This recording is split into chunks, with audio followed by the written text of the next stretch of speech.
Good morning, good afternoon, good evening, folks. Michael Zuber, one rental at a time, back with his good friend, Mr. Greg Dickerson. How you doing, sir? Doing great, Michael. How are you? I'm doing well. So we're going to talk about kind of a heavy topic, one that's probably you and I wish we wouldn't have to talk about, but we're going to because it's here. And that is, hey, we have an inflation problem. We have a Federal Reserve saying pain is coming, and more CEOs are basically saying in order, the price slash cost of beating inflation is higher unemployment. I think that's a pretty direct correlation. It's kind of leads to demand destruction. I'm just curious if you see it the same way, and if so, any thoughts on how much or where we might go in this with this unemployment rate currently at 3.5%.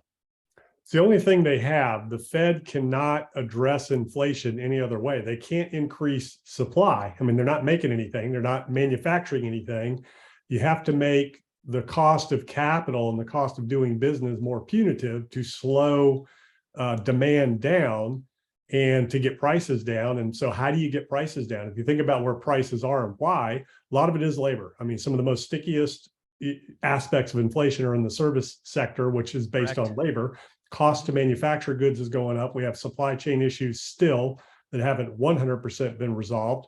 But when they do get resolved, what everybody has learned in business over the last couple of years is we can make less and charge more. So why should we change that? So you're going to see commodities like lumber and copper and steel and things like that that'll, they're coming down, but energy's going up. How are you going to fix that? How's labor going to fix an energy problem? It's not. Yeah. That's a supply problem. That the only way to fix that is you got to produce more energy in your country. And it's not going to come from the sun or from the wind or any of that at scale on demand. It's going to come from us, cultivating our own natural resources or building our own nuclear program. And, getting back on that again, if, in a way that's safe and good for the environment and all that. When you think about the cost of other products that are coming in, those are the things that aren't coming down, where you have individual manufacturers that are in charge of that market.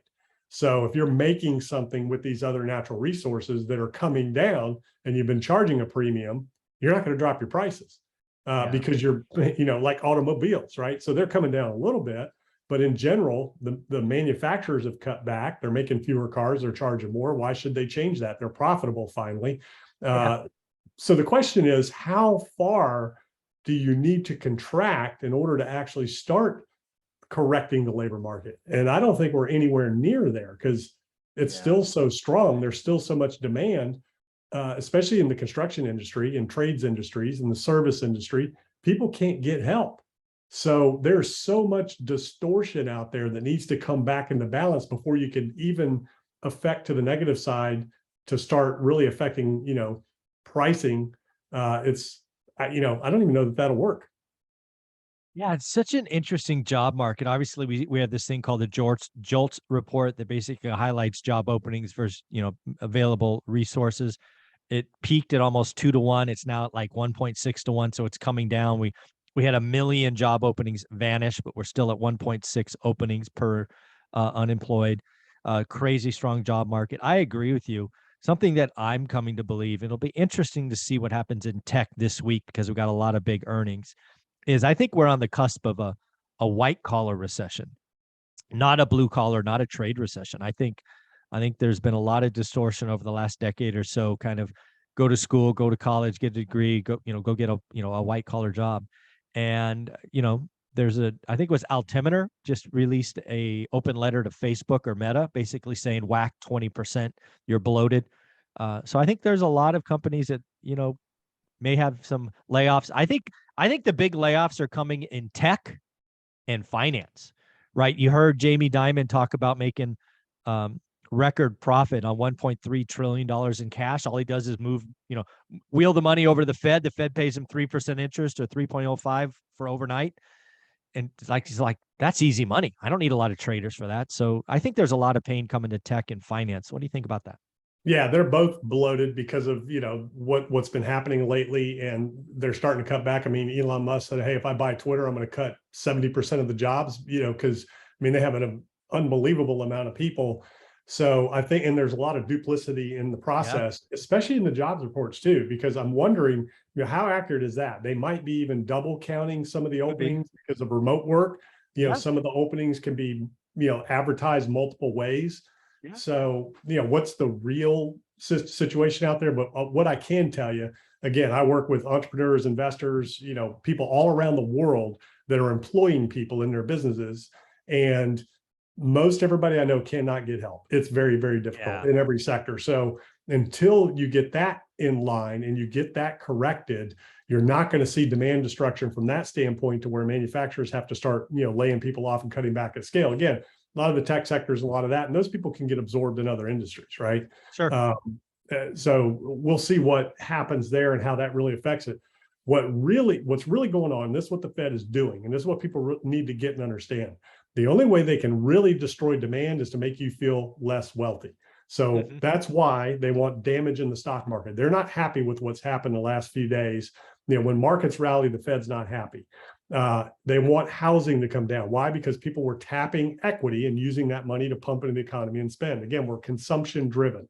So if you've got a fat 401k, you feel safe, you feel like you can spend. If you've got equity in your house or you've tapped that, you've got all those resources to spend. If you have available credit and you have money stacked up because you haven't been traveling and spending, during the last 2 years of the, lockdown and pandemic and all that, that was built up, people have that. And just like the stickiness in the housing market, the stickiness everywhere else is out there. People feel like this easy money train over the last couple of years is going to continue, especially people that, like millennials that have never experienced anything like a 2009. All they know is up. So they don't understand where we really are, how long this can really last, and what it means to delay gratification and, put some savings away and store up, not at scale, but a lot of people, that's a lot of what's been going on. So people haven't hit that mindset yet where it's like, uh-oh, we better cut back. People are still spending, they're still eating out, they're still doing things. It's really interesting what's going on out there in the mindset of people right now, because everything's been so good for so long. Everything's been growing at scale so long without inflation. That's what's pretty wild, is that we didn't really get inflation until the pandemic. But the labor market was getting tougher and tougher and tougher, and housing was going up. But again, it was all interest rate driven. And, that's what creates all that leverage that goes into the system that makes everybody think, I have all this, I can just go borrow. I can just leverage this. I can, my stocks are going up, my crypto has been on a tear. A lot of money was generated in crypto that has been pumped in the economy. So all this is contracting now, but it still hasn't caught up. And we've got the holidays coming. So there's, people are going to be spending. And, I think Q1 next year is when everything's going to come home to roost, and it'll be a rude awakening with energy prices and, everything that's going up, and Christmas this year, with the prices people are going to be seeing and spending reserves on to get through the holidays. I think Q1 next year is going to be pretty interesting. Yeah, we'll kind of close on this topic. Really, what I see the Fed doing, raising the cost of capital, which makes it harder for companies to perform. We got a lot of zombie companies. I think Michael Burry was talking about, I don't know, like 100 or whatever. The 62 companies are zombies, which means they don't have enough cash flow to pay their debt, so they just borrow more. Well, that's public companies he's talking about. Public. There's thousands of them out there that aren't public. Good point. Great point. You're absolutely right. And again, when you raise cost of capital, you make it harder to borrow. They have to lay off or shut down or get sold for pennies on the dollar. So I think what's going to happen, again, raise rates, unemployment eventually ticks up. Bankruptcies or liquidations or whatever you call it ticks up. Ultimately, that's got to hit GDP, right? So do you think we have to have a recession in 2023 as kind of the outcome of all this, of extracting, making people feel less wealthy, i.e. the negative wealth effect? Yeah, I mean, I think a recession is definitely baked in. The question is how deep and how long. But you have to. I mean, recession is a slowdown, so you have to have a slowdown to get prices in check. Because again, they're just not going to come down on their own until something happens. And the likelihood of a financial accident in the bond market, in the credit markets, something like that, creating a systemic risk can happen where the Fed may have to inject. And that's the whole thing, is that be careful what you wish for. So the markets want the Fed to pivot. If the Fed has to pivot, look out. That's not good. Some bad stuff happening. And, it's only going to be temporary, because they can only do so much so long. Because again, look at inflation and, just look at politics, regardless of which side of the aisle you're on. Abortion was the number one thing swaying political divide in the country. Now it's inflation. It's threat to democracy. If inflation and, abortion is coming in a little bit lower now, but inflation, that's a real thing. When people cannot put food on the table, man, you got problems in a democracy, in a country. And, people are rising up because of it. That's become the number one issue out there on the table right now, threats to democracy and inflation. So it'll be really interesting. On the topic of businesses and taking them over, maybe we'll do something on that. We'll tell you how to buy a business with no money at all out of your pocket, because there are going to be some opportunities coming up here soon. I like it. Greg, where can people find you? GregDickerson.com. Go check it out. Thank you, buddy.